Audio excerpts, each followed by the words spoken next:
चंदनपुर गांव में रामू अपनी पत्नी कमला के साथ रहता था। अरे जी, आपका मुंह क्यों लटका हुआ दिख रहा है? क्या कोई बात हुई है? मुझे भी तो बताओ।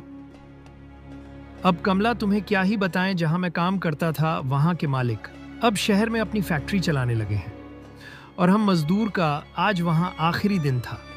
मैं सोच रहा हूं इस तरह मुझे तो कहीं काम भी नहीं मिल पाएगा और अपना घर का खर्च कैसे चला पाऊंगा। अरे तो आप इतनी चिंता क्यों कर रहे हो? अरे वहाँ का काम छूट गया है तो कोई बात नहीं, अब आप शहर में जाइए और वहाँ कोई अच्छी सी फैक्ट्री में काम करने लगो जाकर। अरे कोई दिक्कत नहीं होगी, आप इतना उदास मत होइए। आपको उदास देखकर मेरा मन घबरा रहा है। अरे कमला, वहां फैक्ट्री में हम अनपढ़ लोगों के लिए काम नहीं है, वहां पढ़ी लिखे लोगों के लिए ही काम है।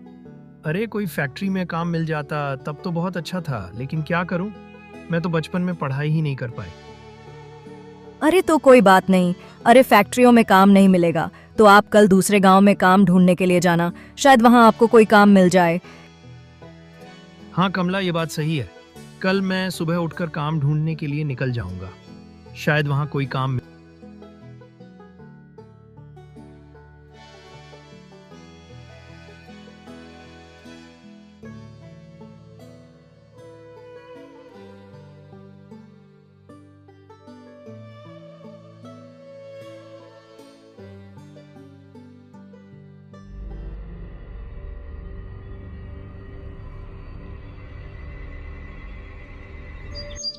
अगले दिन सुबह होते ही रामू दूसरे गांव को जाने के लिए तैयारी करने लगता है।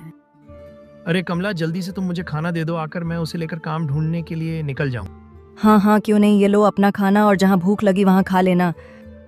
रामू अपने खाने को लेकर काम ढूंढने के लिए निकल जाता है।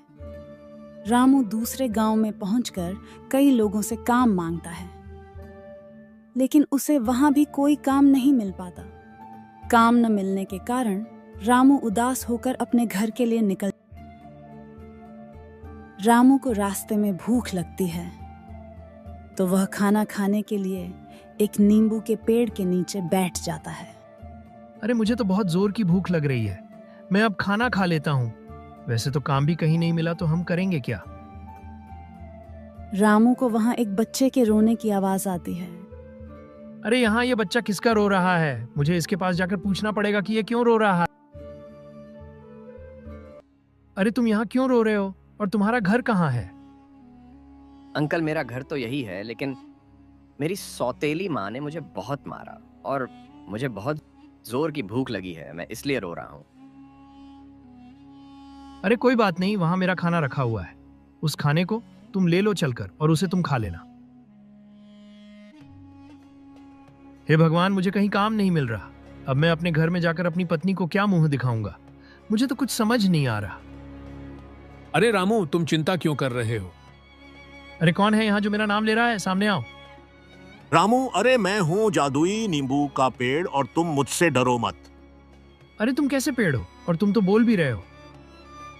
मैंने कहा ना रामू, मैं जादुई नींबू का पेड़ हूँ और मैं तुमसे बहुत खुश हूँ क्योंकि तुम अपना खाना खाने के लिए बैठे थे, लेकिन उस बच्चे को रोता देखकर तुमने अपनी भूख को भूलकर उस बच्चे को अपना खाना दे दिया। तुम्हारे जैसा नेक दिल इंसान इस दुनिया में कोई नहीं हो सकता। नहीं पेड़ जी, ये तो मेरा फर्ज था, मैं किसी को दुखी नहीं देख सकता। रामू, मैं तुम्हारी मदद करना चाहता हूँ। मैं तुम्हें ये एक नींबू दे रहा हूँ जिसे तुम बो देना, फिर देखना इस नींबू के पेड़ का कमाल। रामू घर जाता है और सारी बात अपनी पत्नी को बताता है। अगर ऐसी बात है तो मैं इसे अभी घर के बाहर बो देती हूँ।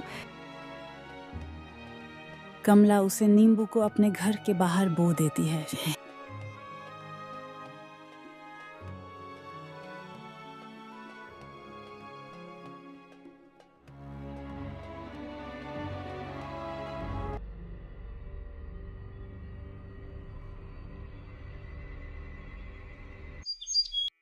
अगले दिन रामू और उसकी पत्नी दोनों अपने घर के बाहर आते हैं तो देखते हैं कि वह नींबू का पेड़ बहुत बड़ा हो चुका है और उसमें बहुत सारे नींबू लगे हुए हैं।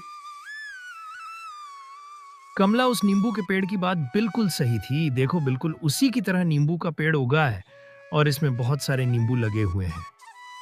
रामू, मैं तुम्हें कुछ नींबू दे रहा हूँ। इन नींबू को तुम बेचकर अच्छा खासा पैसा कमाओ और जल्दी से जल्दी अमीर बन जाओ। तुम्हारे जैसे नेक दिल लोग इस दुनिया में गरीब नहीं होने चाहिए। आपका बहुत बहुत धन्यवाद जादुई नींबू के पेड़। रामू उन्हें नींबू को बाजार में सस्ते दामों में बेचने लगता है। उस नींबू के पेड़ की मदद से रामू बहुत पैसा वाला बन जाता है। उसके पास अब एक अच्छा घर है। तो दोस्तों, कैसी लगी आपको यूनिक स्टोरीज टीवी की कहानी?